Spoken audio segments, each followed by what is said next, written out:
Okay guys, today we're going to be in a bind, so guess what? We need to intertwine. Okay, we're going to go over some simple releases, and this happens all the time. If somebody grabs you by the wrist, usually they're going to punch you next or something, okay? Or yank you, pull you into. As soon as you get grabbed, you want to kick them in the groin. Boom, right? Nice hard kick like Christine did. So what do? You kick them in the groin. You make a fist here, you're going to pull that up and out and jump back. Now, did you see that? She went up and out. Well, this is the weak point of my hand. She went out that direction, okay? One more time. I grab her. What'd she do? Bam.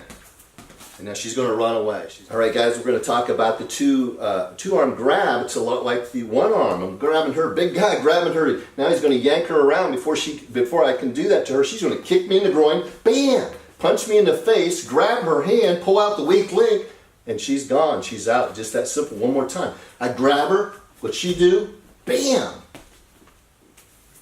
And she's gone. All right, guys, I want to talk about choking and the different ways you can be choked. There's a kind of a distance choke where they're not really close to you. And then there's another choke where they're right on top of you. You could be against a wall or just even in the open, and they're choking you like this. This is a little more difficult to get out of if you don't know what to do. I'm going to grab a hold of her throat. She's going to put one arm up. She's actually going to trap my hand, one hand that she's choking with her head.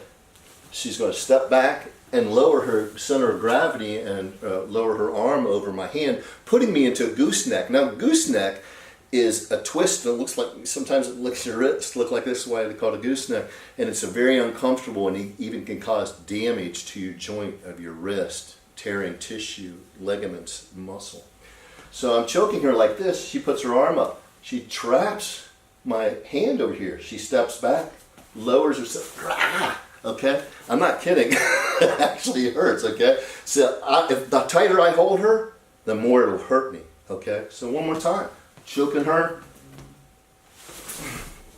What do I have to do? Why do I go down on one knee? So I can escape that pain. I don't want to feel that pain. Good job, girl. Okay, guys, there are many, many variables when it comes to an attack, especially when you get pushed up against a wall or something like that. Now you're very limited, and you don't have anywhere to step back. So you have to make sure all your moves are going to work. So until you may be slammed against here, okay, this is going to cause a little bit of shock and brain blank. You have to be ready for that. You have to maybe feel it with your partner or something, but slammed against the wall, and immediately now, look what she's doing. She's grabbing a hold of my hands and my wrists, so she has some sort of control. Now she also wants to, she's positioning herself to knee me. Now, this is going to work because I'm either going to be like this, I'm going to be like this, because I cannot be like this trying to press myself against her. She'll just push, look, she can just push me over, okay? It doesn't work like that, because, whoa, what if he's right up against it? It doesn't work like that. They have to have a stance. And guess what that stance leads to? It leads to a good whacking in the groin, okay? So, bam, she's hit me there. I'm gonna go forward. Her arm's gonna come up between my arms and push on my chin. Wherever the head goes, the body follows. I'm going back like this. Now she's gonna follow up with strikes, hammer strikes, so she can get away. So, Christine has just been assaulted. She's been slammed against the wall, okay? Now she has to regroup.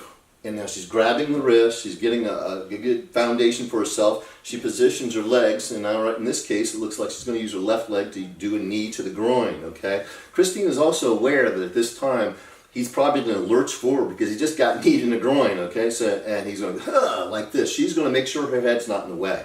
So all you got to do is one way or the other so you don't get a head plant into your face, okay? So she's going to position herself, knee to the groin, then her hand is going to come up between the assailant's arms, on both in between. She's going to go to the chin. She's going to push the head back forcefully, very hard, and as she does that, she's going to start walking forward and then hammer striking to abdominal and the nose as hard as possible. As you start to strike somebody like that and you hit them in the nose, they'll go like this. That's okay. You hit them here and in the jawline and the neck, okay, right in here, brachial plexus.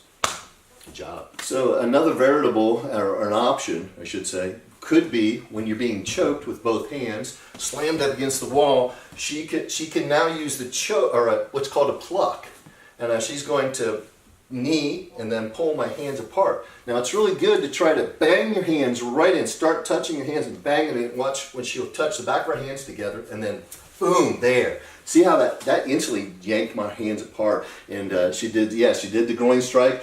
She could push the chin again and then continue with hammer strikes or just shove and get away from the assailant. Good job. The next one is if I were to grab her jacket or to grab her shirt like this and then use the blade of my arm to push into her windpipe. She doesn't have much time. She has to react quickly. So if I start to shove in here, she's going to quickly, see how she brought her hands up? She's now going to pull her, she's using her body weight. I can't fight that, okay? Her whole body weight and her arms are pulling my one arm away from her throat. Now she has some sort of control. Before I can do anything else, look, she's kneed me in the groin.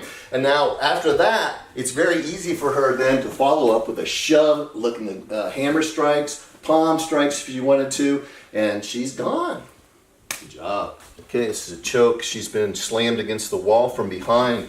I'm slammed her against the wall. She's going to groin, in midsection, causing all this reactionary gap.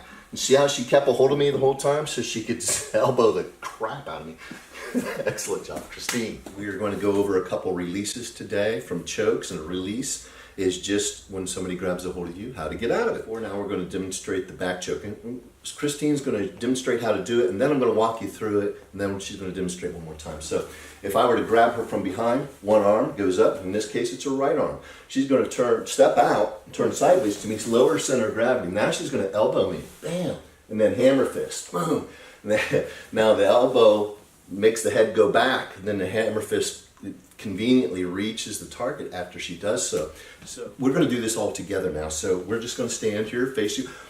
Your right arm goes up. I would like you to do this with us. Step forward, and now you're sideways to your attacker. You lower your center of gravity, your armpit over their arms, and then your elbow, hammer fist. Now we're going to do it one more time. So right arm up, trapping their hand to your neck. Step out, turn sideways to your opponent, lower your center of gravity, elbow, hammer fist. We're going to do first. So one more time. This is the way it looks, guys. Bam, look at that. It's good stuff. Good job.